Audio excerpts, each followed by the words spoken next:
नमस्कार प्यारे बच्चों, फ्लैश एकेडमी चैनल में आपका स्वागत है। हम लोग नेमिंग रिएक्शन की प्लेलिस्ट आप लोग के लिए लेके आए हैं जो भी नीट और जेई की तैयारी कर रहे हैं। ध्यान रखें बच्चों, अगली जो रिएक्शन मैं आपसे डिस्कस करने जा रहा हूँ ये कोई नेमिंग रिएक्शन नहीं है, बावजूद इसके बहुत इंपॉर्टेंट है, इस वजह से मैंने इसको अपनी प्लेलिस्ट में जगह दी है। रिएक्शन का नाम है ऑक्सीमर्क्यूरेशन डीमर्क्यूरेशन। सबसे पहले बच्चों नेट रिएक्शन देखते हैं। हमारे पास में कोई एल्कीन हो, इसकी रिएक्शन हम लोग दो रिएजेंट यहाँ पर यूज करेंगे। सबसे पहले होगा CH3COO twice Hg in presence of water, ये पहले अटैक करेगा। फिर दूसरे स्टेप में हम लोग NaBH4 सोडियम बोर हाइड्राइड की अटैक करवाते हैं, जिस वजह से हमें ये मान लेना है, ऐसा होगा नहीं एक्चुअली में। आप जब मैकेनिज्म देखेंगे ना तो आपको पता चलेगा इलेक्ट्रोफाइल न्यूक्लियोफाइल तो कोई और ही है, लेकिन हम लोग ऐसा मान लेंगे कि यहाँ इलेक्ट्रोफाइल H प्लस होगा और न्यूक्लियोफाइल जो होगा वो OH माइनस होगा, ऐसा हम लोग मान लेंगे। और मार्कोनिकॉफ रूल यहाँ लग जाएगा, यानी इलेक्ट्रोफिलिक एडिशन रिएक्शन में इलेक्ट्रोफाइल वहाँ मरेगा जहाँ नंबर ऑफ हाइड्रोजन ज़्यादा हो, यानी यहाँ बन जाएगा RCH, ये हो जाएगा CH3 और यहाँ पर न्यूक्लियोफाइल यानी OH जुड़ जाएगा। बच्चों गौर फरमाइएगा तो आपको पता चलेगा ये जो मैकेनिज्म है, यहाँ वाटर का एडिशन हो रहा है जिसे हम लोग हाइड्रेशन कहते हैं। और आप देखेंगे मैकेनिज्म से तो आपको पता चलेगा कि वाटर यहाँ पर OH सप्लाई कर रहा है और सोडियम बोर हाइड्राइड यहाँ पर हाइड्रोजन सप्लाई कर रहा है। ठीक है, कुछ बातें आपको काम की चीज़ें ध्यान रखनी है। सबसे पहले तो यहाँ पर इनडायरेक्ट हाइड्रेशन है, डायरेक्ट पानी नहीं जुड़ेगा, ड्रामा होगा बहुत ज़्यादा।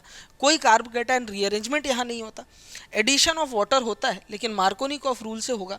और source of hydrogen NaBH4 supply करेगा, source of OH water supply करेगा। मैकेनिज्म को जानते हैं, देरी नहीं करते हैं। मैकेनिज्म में क्या होता है, सबसे पहले CH3COO Hg O C double bond O CH3 Hg, ये है। सबसे पहले ये जो इलेक्ट्रॉन है ये वाला बॉन्ड ब्रेक होता है और यहाँ से CH3COO माइनस हमारे पास अलग हो जाता है और साथ ही साथ electrophile supplier CH3COO Hg plus यहाँ रिमूव हो जाता है। अब ये इलेक्ट्रोफाइल को सप्लाई करेगा। कार्बोकेटायन रीअरेंजमेंट तो नहीं होती यहाँ पर, लेकिन इलेक्ट्रोफिलिक एडिशन रिएक्शन में इलेक्ट्रोफाइल जो पहले अटैक करने आता है स्टेप फर्स्ट में वो ये होगा। गौर फरमाएंगे, आप देखेंगे RCH डबल बॉन्ड CH2 है, इस पे इलेक्ट्रोफाइल सप्लायर यानी कि Hg plus O C double bond O CH3 ये अटैक कर रहा है। तो आप पाएंगे ये वाला बॉन्ड होगा ब्रेक, साइमल्टेनियसली ये बॉन्ड फॉर्म होगा और साथ ही साथ ये वाला बॉन्ड ब्रेक हो जाएगा, जिस वजह से CH3COO माइनस यहाँ से अलग हो चुका है और साथ ही साथ हमारे पास बन गया CH3 CH पे प्लस चार्ज और ये हो गया CH2 और यहाँ हो जाएगा Hg प्लस। ठीक है, Hg पे क्या चार्ज था, प्लस चार्ज था, इलेक्ट्रॉन आए गए, अब भी उसका +1 मेंटेन रहेगा।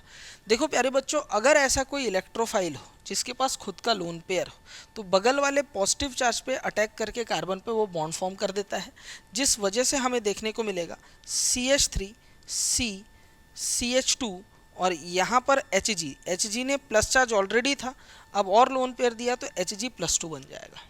ठीक है, यहाँ पर हाइड्रोजन भी जुड़ा हुआ है। ठीक, गौर फरमाए तो ये नॉन क्लासिकल कार्ब कैटायन है, नॉर्मल हमारा कार्ब कैटायन नहीं है, non classical carb cation as intermediate बन रहा है। तो इसका मतलब नो कार्ब कैटायन रीअरेंजमेंट, कोई कार्ब कैटायन रीअरेंजमेंट यहाँ नहीं होगी। आगे हम लोग बात करेंगे तो बच्चों water as a complete nucleophile यहाँ अटैक करेगा। इलेक्ट्रोफिलिक एडिशन रिएक्शन यहीं खत्म हो जाती है, ये यहाँ अटैक करता है, बॉन्ड फॉर्म करेगा, साइमल्टेनियसली ये वाला बॉन्ड ब्रेक हो जाएगा, जिस वजह से CH3CH यहाँ जुड़ चुका है OH और ये हो गया CH2 और ये हो गया हमारे पास में Hg प्लस। सेकेंड रिएजेंट जो हमने यूज़ किया था वो था NaBH4। NaBH4 as a source of hydride ion ये H- सप्लाई करेगा, यहाँ पर बॉन्ड फॉर्म करेगा और ये वाला बॉन्ड ब्रेक हो जाएगा। आप नोटिस करेंगे तो यहाँ से स्टेप नंबर फर्स्ट इलेक्ट्रोफाइल का जुड़ना ये इस रिएक्शन का RDS होता है। फिर न्यूक्लियोफाइल जहाँ अटैक कर रहा है ये स्टेप नंबर सेकंड है जो तेजी से हो रहा है। यहाँ तक की जो मैकेनिज्म है यही इलेक्ट्रोफिलिक एडिशन रिएक्शन है। और NaBH4 में H- ऐसा न्यूक्लियोफाइल अटैक करके Hg को यहाँ से रिमूव कर रहा है। इस मैकेनिज्म को बोला जाता है SN2 मैकेनिज्म। यानी पहला रिएजेंट इलेक्ट्रोफिलिक एडिशन रिएक्शन करेगा और दूसरा रिएजेंट क्या कर रहा है, SN2, एक न्यूक्लियोफाइल अटैक करके दूसरे न्यूक्लियोफाइल को इसने यहाँ से रिमूव कर दिया। तो हमारे पास फाइनली CH3 CH OH और CH3 alcohol as a final product मिल जाएगा। तो ये इस रिएक्शन की मैकेनिज्म थी जो कि बहुत इंपॉर्टेंट है, महत्वपूर्ण है, क्लास 11th में भी है और क्लास 12th में भी है। अब इससे रिलेटेड कुछ बातें कर लेते हैं।